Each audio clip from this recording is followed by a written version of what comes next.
नमस्कार. आज आपण एका अशा प्रवासाला निघणार आहोत जो एखाद्या थक्क करणाऱ्या चित्रपटाच्या कथेपेक्षा अजिबात कमी नाही. आपण भारताच्या प्रथम नागरिकाच्या प्रवासाची म्हणजेच देशाच्या सर्वोच्च पदाची, राष्ट्रपती पदाची सविस्तर माहिती घेणार आहोत. हा केवळ एक राजकीय विषय नाही, तर एक अत्यंत रंजक असा घटनात्मक प्रवास आहे. चला तर मग लगेच सुरुवात करूया. थेट एका अत्यंत सखोल प्रश्नापासून आजच्या विषयाची सुरुवात करूया. विचार करा, 1.4 अब्ज लोकसंख्या असलेल्या ह्या महान देशाचा प्रथम नागरिक नेमका निवडला कसा जातो? हा निव्वळ एखादा औपचारिक सोहळा नक्कीच नाही. ही एक प्रदीर्घ, गुंतागुंतीची आणि संविधानाने आखून दिलेली अत्यंत कडक प्रक्रिया आहे.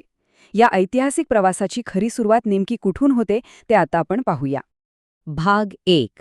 सर्वोच्च पदासाठीच्या पात्रता. संविधानाच्या कलम 58 नुसार नेमके काय निकष आहेत ते बघूया. या सर्वोच्च पदावर पोहोचण्यासाठी पहिली आणि सर्वात मूलभूत अट म्हणजे ती व्यक्ती भारताची नागरिक असलीच पाहिजे. पण वयाची अट माहितीये का? उमेदवाराने वयाची किमान 35 वर्षे पूर्ण केलेली असणे अनिवार्य आहे. यातला सर्वात लक्षवेधी मुद्दा असा की ती व्यक्ती लोकसभा सदस्य म्हणून निवडून येण्यास पात्र असली पाहिजे. आणि हो, आणखी एक महत्त्वाची अट, उमेदवाराने सरकारमधील कोणतेही लाभाचे पद धारण केलेले नसावे. या सर्व अटी पूर्ण केल्यावरच पुढचा मार्ग मोकळा होतो. आता इथे एक प्रश्न पडतो की हे लाभाचे पद म्हणजे नेमकं काय आणि त्याला अपवाद काय आहेत? संविधानाने काही विशिष्ट राजकीय पदांना यातून खास सूट दिली आहे. म्हणजे बघा, जर एखादी व्यक्ती आधीच राष्ट्रपती, उपराष्ट्रपती, कोणत्याही राज्याचे राज्यपाल किंवा केंद्र आणि राज्य सरकारमध्ये मंत्री असेल, तर ती पदे कायदेशीररित्या लाभाचे पद मानली जात नाहीत. सोप्या भाषेत सांगायचं तर या पदांवर काम करत असतानाही राष्ट्रपती पदाची निवडणूक बिनदिक्कत लढवता येते. पण थांबा, फक्त पात्रता आणि इच्छा असून चालत नाही. खरी कसोटी तर इथूनच सुरू होते. उमेदवारीचा अर्ज भरतानाच एका प्रचंड मोठ्या आव्हानाला सामोरे जावे लागते. उमेदवाराला निर्वाचक गणातील किमान 50 मतदारांनी प्रस्तावित करणे आणि इतर 50 मतदारांनी त्याला अनुमोदन देणं बंधनकारक आहे. याचाच अर्थ शर्यतीत उतरण्यापूर्वी 100 खासदार किंवा आमदारांचा भक्कम पाठिंबा मिळवणे आवश्यक असते. केवळ गंभीर आणि प्रबळ उमेदवारांनीच पुढे यावे, हा यामागचा मुख्य उद्देश आहे. आणि केवळ राजकीय पाठिंबाच नाही, तर इथे कडक आर्थिक नियमही आहे. प्रत्येक उमेदवाराला 15,000 रुपयांची अनामत रक्कम जमा करावी लागते. आता यातलं नाट्य पहा.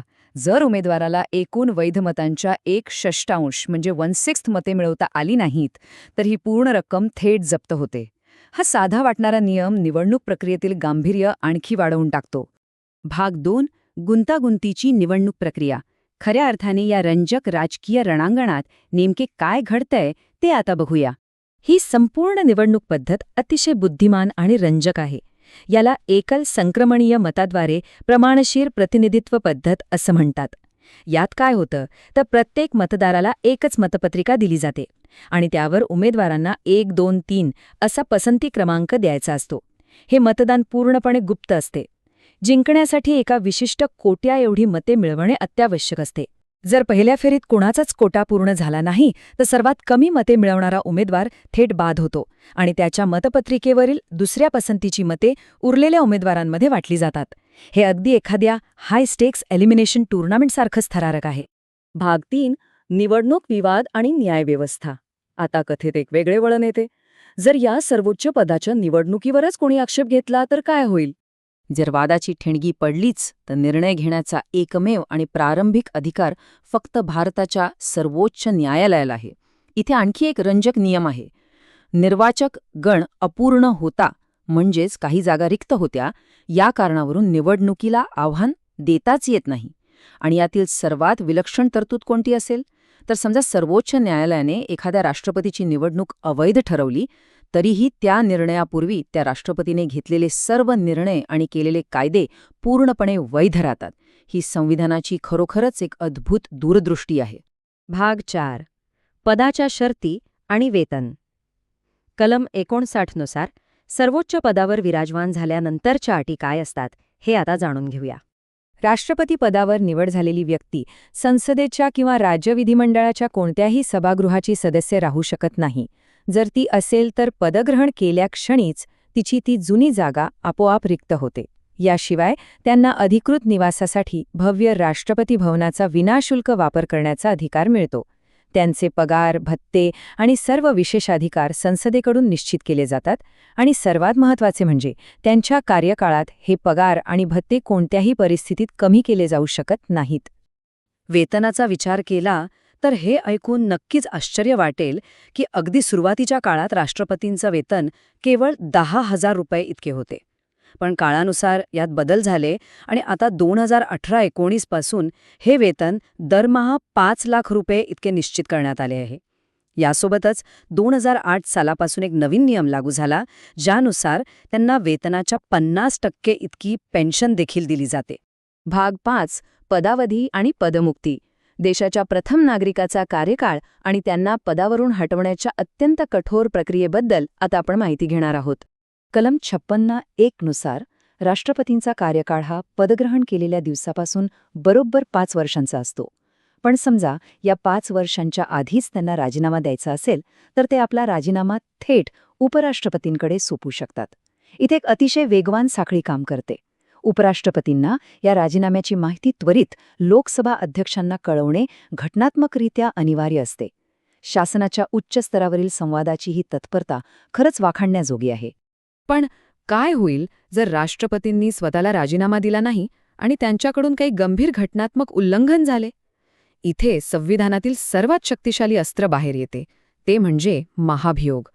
हा शब्द जितका गंभीर आहे तितकीच ही प्रक्रियाही अत्यंत कठीण आहे. राष्ट्रपतींना त्यांच्या पदावरून बळजबरीने हटवण्याचा हा एकमेव घटनात्मक मार्ग आहे आणि हे अस्त्र केवळ एकाच कारणासाठी वापरले जाऊ शकते, ते म्हणजे घटनाभंग किंवा संविधानाचे थेट उल्लंघन. ही प्रक्रिया एवढी कठोर आहे की ती पूर्ण होणे अत्यंत दुर्मिळ मानले जाते.